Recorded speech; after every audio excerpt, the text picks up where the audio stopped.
Whether you're starting a business or looking to expand in Marana, our Town Development Services staff will walk you through the steps towards success. Learn about business licenses, development permits, business loans, local and state resources, and more. Let's get to work. For more information, visit MaranaAZ.gov/business development. Have you heard? Marana has unforgettable festivals and events. From parades to fireworks, rodeo competitions to light shows, we'll show you a good time. Learn more about the Marana Signature Event Series by visiting MaranaAZ.gov/events. Welcome to Real Talk with the Town, where I sit down with Marana staff to answer your burning questions about our beautiful community. My name is Terry Rozema, and I'm the town manager for the town, so let's get started. Welcome back to another episode of Real Talk with the Town, where your host, Terry Rozema, is once again on the hot seat. My name's Andrea Cruz, and I will be your host for today's episode. And we have Mr. Rozema, Terry Rozema, answering some questions about a very exciting project that we have going on here at the town. Mr. Rozema. Wow. That's your name, right? That's very formal. I am a very formal person. I can see that. I can see that. All right. So are you going to do an icebreaker or anything? Yes, I actually was. I always do an icebreaker. So I have one. And I was actually kind of questioning whether this one is appropriate or not, but someone recently asked. Now I'm intrigued. Right. And a little bit scared. Someone recently asked me this question. I don't even know how we started talking about this, but with everyone getting sick and just the cold, the flu's going on, someone asked me, and this is the icebreaker. This is a question for you. Would you rather have a stomach bug or the flu, like a cold? Very random, I know, but yeah, that's think pretty about random. Would I'd rather have neither, but if I had to choose, had to pick, yes. Typically it seems like the stomach flu is over quicker than a cold. So I would probably go the stomach flu and be done with it. That's exactly what I said. I'm like, stomach bug is usually what, 1 or 2 days? Yep. Horrible 2 days. Horrible 2 days. But then you're back at work, you're back but the to cold normal. Lingers for 10, 12, 14 days. I had something that lasted, I don't even know what it was. Started in July with a cough, and I didn't get rid of it until late October, I think. Yeah, and then people don't want to be around you. They think you're contagious. Yeah, you cough and you feel like everybody's looking at you.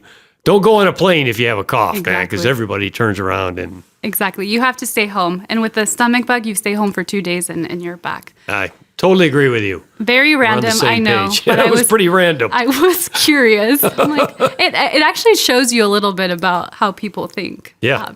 This person, I won't mention her name, Vic Hathaway, she said she would rather be sick for a month with a cold than have the stomach bug. But it's okay.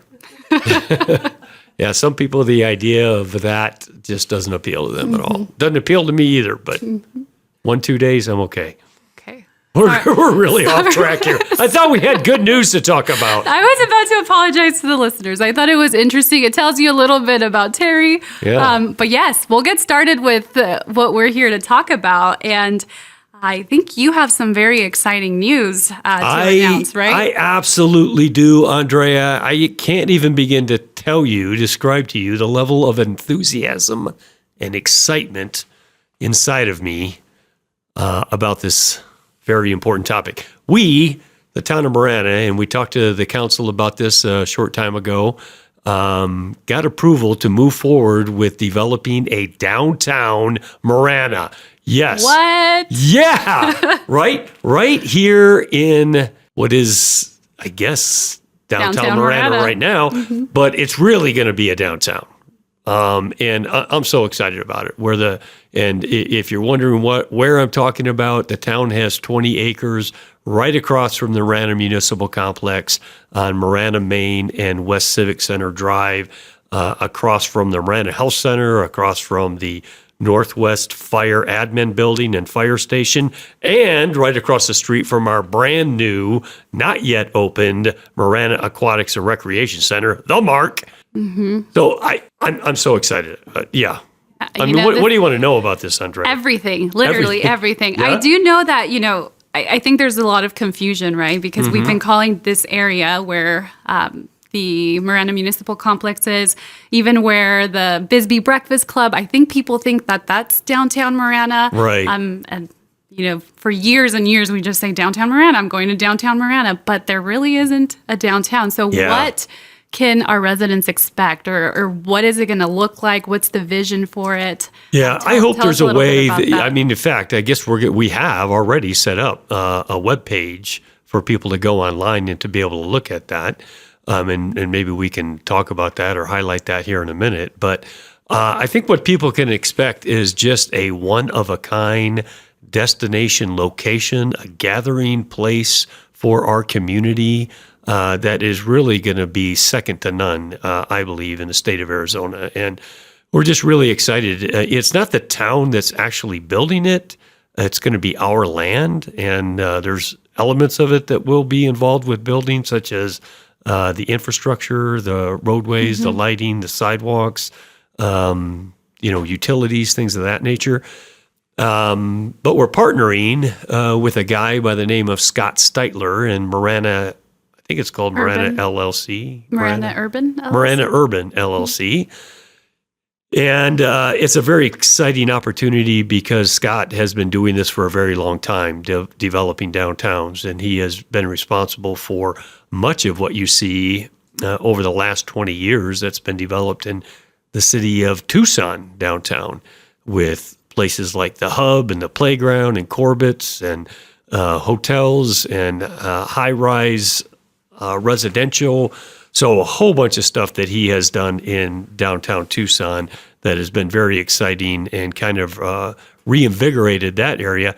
He is going to help us do something very special and unique in downtown Marana. That's amazing. And in terms of timeline, so when is this getting started? Tomorrow? Will it be done in 3 years? What are we looking at? Well, that's a good question. So we're working on our very own town attorney, Jane Farrell, is working on a lease agreement that will kind of outline who's responsible for what and how all this thing will play out from a legal standpoint. And once we get that finalized, and I think she's shooting to have everything done here by the end of this month, we will begin. And when I say begin, there's a period of design. And once design is complete, they'll start right into construction. Talking with Scott, design is 12 to 18 months of design before we start on the first 2 buildings. So we'll do this in phases. We're not going to build all 12 or however many buildings there are that are ultimately be built. It won't all be done at once. We'll build a couple. As that becomes successful, then the growth will continue from there. So we'll start off with, at this point right now, what we're looking at is a really nice restaurant and brewery. So we'll actually have some sit-down restaurants in downtown Marana, so that'll be nice. I mean, we've got a brewery. Yeah, hey, let's go have a beer and at the brewery. Yeah, at the brewery. But you could go have a beer after you work out at the Mark. That sounds great. That sounds like a lot of fun. It does sound like a lot of fun. Like, hey, let's go get a workout in and let's go have a brewski across the street, right? Yeah. Maybe we can add like a protein shake spot or something like that for our workout enthusiasts that might not want a beer after. But hey, the option is there. There you go. Or, we're going to have this incredible aquatic center, and there's going to be swim meets there. And so on the weekends when people are having their swim meets and they want to go across the street to grab something to eat and drink, they can, and then just go right across the street to our new 2 new restaurants and breweries there. So very exciting. What else do you want to know? So you mentioned that this downtown will be unique to Marana. And you also mentioned that Scott Steitler and his team, they've done downtowns in other places such as Tucson. So how will our Marana downtown be unique, or what is the vision, or what can we expect? Yeah. So I think it's going to be very unique from the appearance of it alone. And I would encourage people to go online and look at some of the renderings that we're offering to kind of show what the appearance of this is going to look like. You can also go, because a lot of the inspiration for this came from a place called Mule Alley in Fort Worth, Texas. Mule Alley and then the Stockyard also right in Fort Worth, Texas. And that's a place that they built there in Fort Worth a few years back, like 5 years ago or so. But if you walk through it, you would think that the place had been there for 100 years because they did such a good job of making it look like it had just always been there. So it's going to be brick buildings, brick sidewalks, brick roadway. I think one of the things that's really unique, I think, about what we're going to have in this entertainment district area is no cars in the downtown entertainment district. So there'll be an entrance that you'll come into, and you'll immediately turn and go to a parking lot.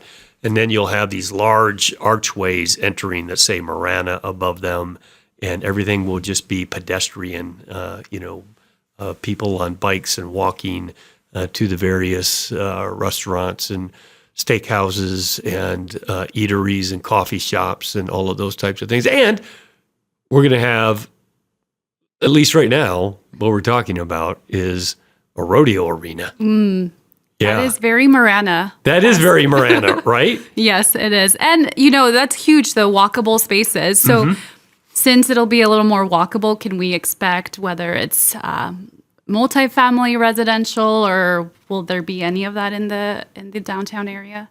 In the area, yes. In our 20 acres, no. Our 20 acres is going to be specifically food and beverage, entertainment type of stuff. There'll be some large grassy areas, turf areas that'll be set up so you can have live music and things of that nature there. So to really just be a place for people gathering, eating, sharing a beverage, a coffee, whatever the case may be. But Scott owns just directly to the north of our 20 acres. He owns 40 acres, and his plan is to develop that into residential. And he has a mixed use there. Really unique. Again, you can go online and look at some of the renderings for this and see what he has planned right now at this point. But, it's 4 or 5 story residential.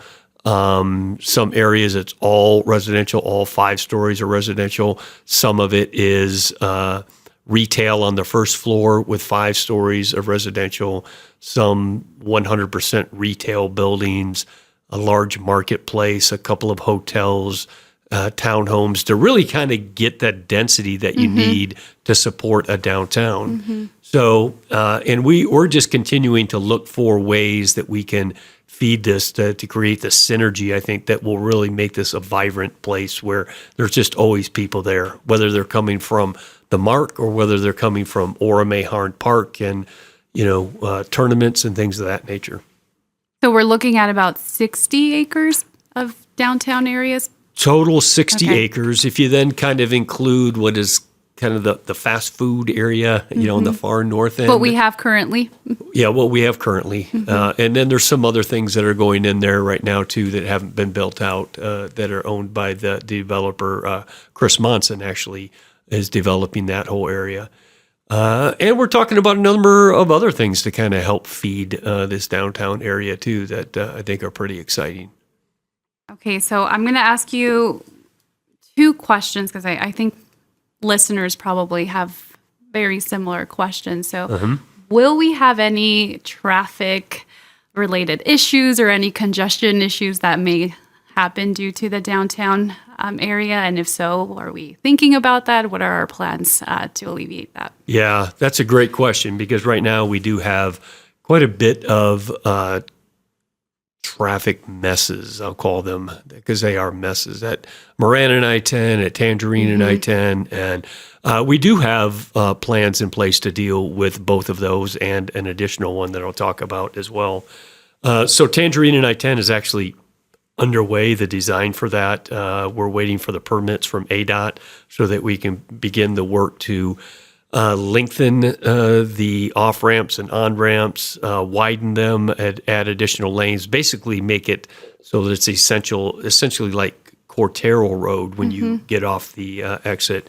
And then we'll widen it underneath too, so that there are additional lanes underneath, almost exactly like what Cortero is right now. I know that some people want to know, like why aren't we doing a grade separated interchange where you go over top of the railroad and all that? And it's simply a dollars and cents thing. That's $160 million, $170 million project, and we don't have $170 million. In fact, when you think about it, it's not even our facility. It's not our interchange. It belongs to the state. It's ADOT's, and yet we're still coming to the table and paying roughly $10 million to do some interim improvements. We're going to do the same thing to Marana and I-10, and that will follow as soon as we're done with Tangerine and I-10, which will be done in about 12, 14, 15 months in that range. I thought you were about to say years. No, 12, 14. Yeah. Oh, that would be hideous, wouldn't it?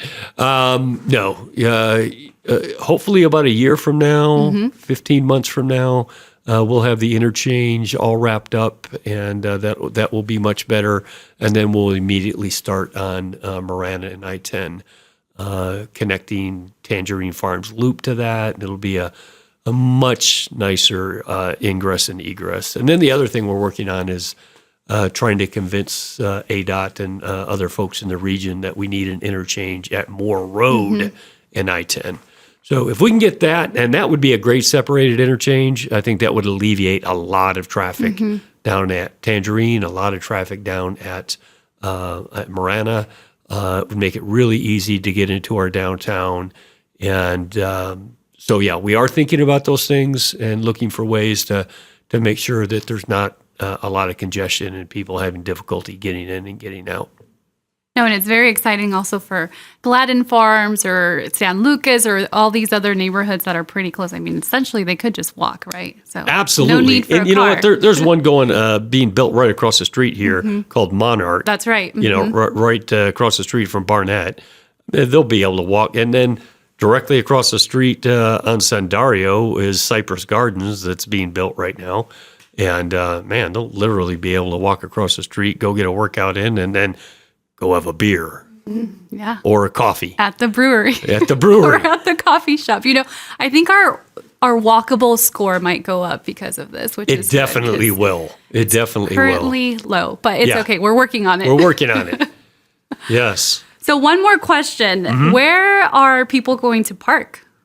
Yeah, so we're going to have very large parking lots associated with our downtown. We're going to start with a temporary parking lot that will probably be, like the decomposed, what do they call it? Decomposed granite? Gravel? Yeah, essentially gravel, but it's not really gravel. It's like much more refined and hardened and whatnot. But anyways, I will say, I don't know why I answered. I'm not an expert. So. Obviously, I'm not either. So, but we'll have a temporary lot that's nice and close to those first two restaurants that go in. And then as it's built out, there'll be a much larger one on the northeast corner of the downtown development there. At some point, as it gets busy, if it continues to get busy, we'll probably have to look to go vertical with that parking lot. And there's other places too that we have the potential to go vertical with parking, whether it's at the Mark, right across the street, whether it's right outside here where we have some land at the MMC with a couple of different lots there. So I think there'll be plenty of options. We are looking to buy some additional land here in downtown for things like that. So, just trying to think ahead. And why now? So how did we decide that it's time that we have a downtown? What led to this? The stars aligned. Yeah. The angels began singing. Beautiful. Yeah. It is just a timing thing. I think it really is about timing. And I think, Scott being a developer and kind of reading the tea leaves and seeing the growth, and we are the third fastest growing community in Arizona, fastest growing in southern Arizona. So I think seeing all those things, knowing what's coming, he feels that now is a good time for him to get his project underway.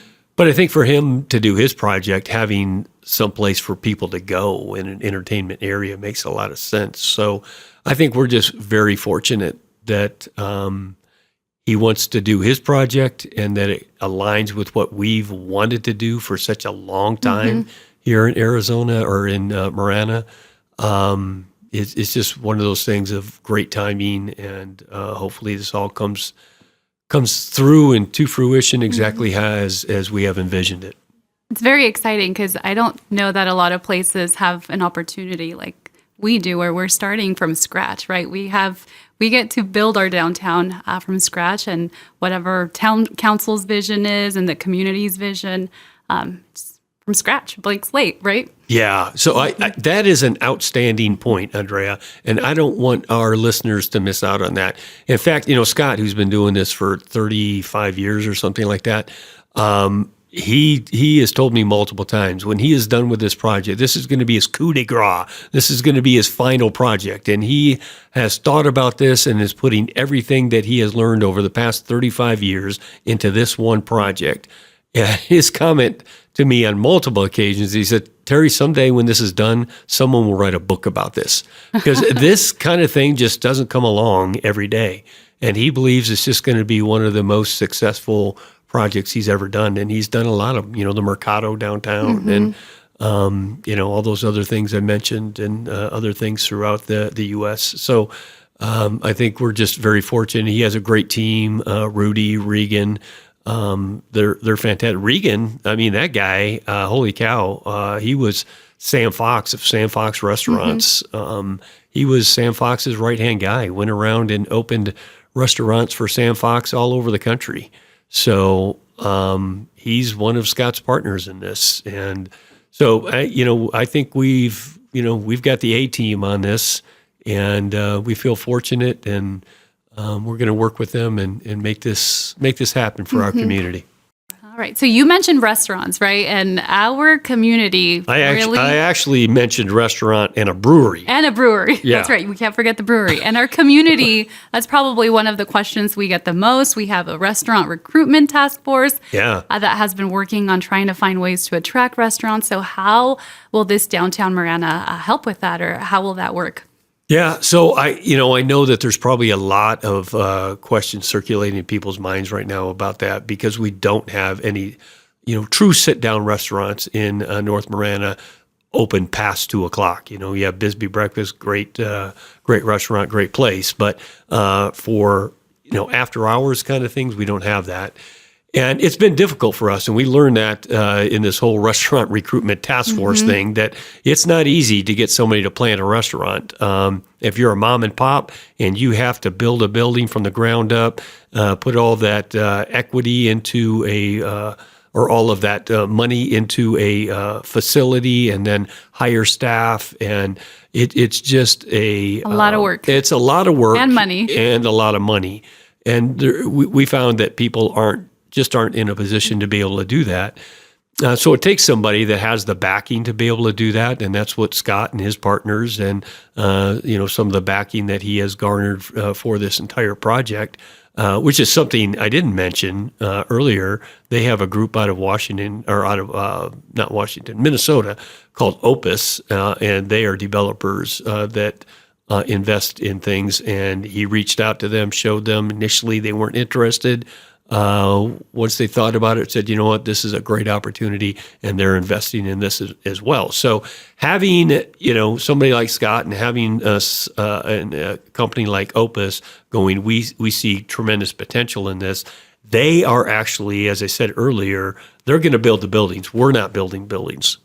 We'll pay for the roadways. We'll pay for the lighting. We'll pay for the utilities and all of that, because it's our property.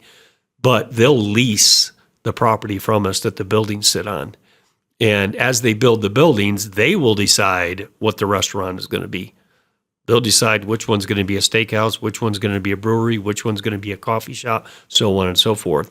And they will be responsible for identifying what kind of food it's going to serve and what it's going to be called and what the menu is going to be and the whole thing. That's what I think that's really Reagan's position in the whole thing is that person who has such tremendous expertise in knowing what works and what doesn't work in the restaurant field. So our we will have skin in the game. There's no question about that. I think the good thing for us that the money that we are investing in this are monies that can only be spent for things like this. So we have tourism dollars that come from the bed tax, which is taxes that are paid on hotel stays.